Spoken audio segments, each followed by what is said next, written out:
planet's atmosphere has been warming recently, and the cause is something called greenhouse gases. But what exactly are greenhouse gases, and how do we know they cause our planet to warm up? The objects on this table are at room temperature, each more or less as warm as the objects next to it. But some things are warmer than others, like this cup of tea.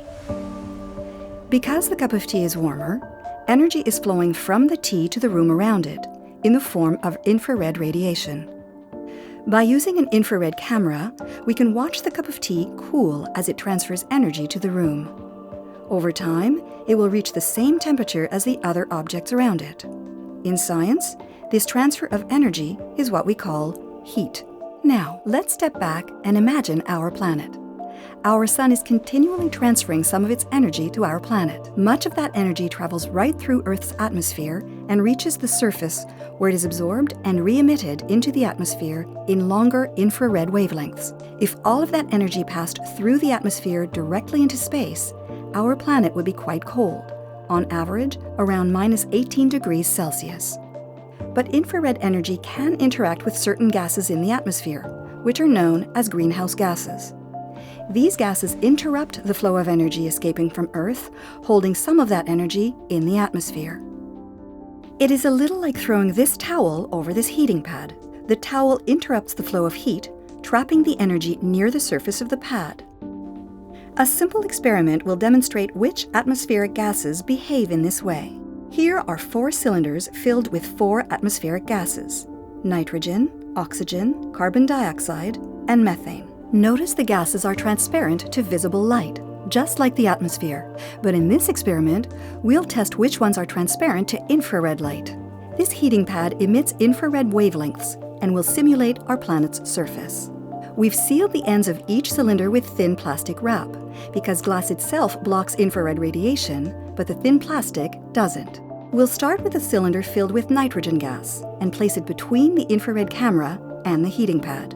Looking down through the cylinder, we notice that the infrared energy passes right through nitrogen without being absorbed. If we try the cylinder filled with oxygen gas, we get a similar result.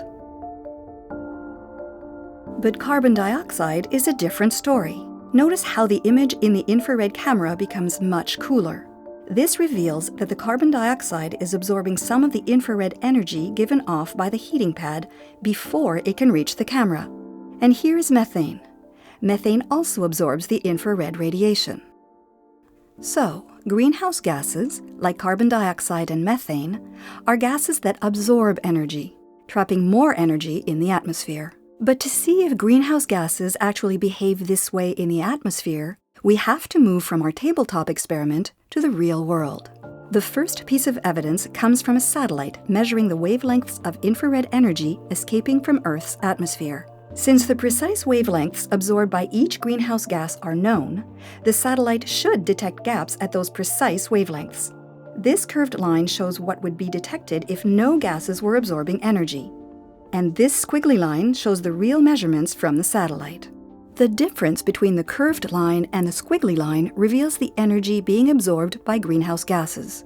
These wavelengths here are missing because of carbon dioxide, and this dip is caused by methane. And these gaps show wavelengths absorbed by water vapor and ozone, 2 other important greenhouse gases. This is the energy that doesn't escape through the atmosphere and remains behind to warm the planet. Next, we have to see if a change in the amount of greenhouse gas in the atmosphere causes a rise in global temperature by looking at things over time.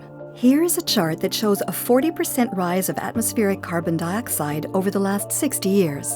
And here is a chart that shows global temperature over the same period.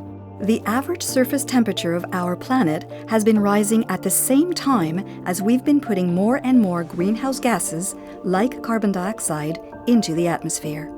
So, given our little experiment and the evidence from real-world measurements, it is very difficult to ignore the fact that greenhouse gases are causing our planet's climates to change.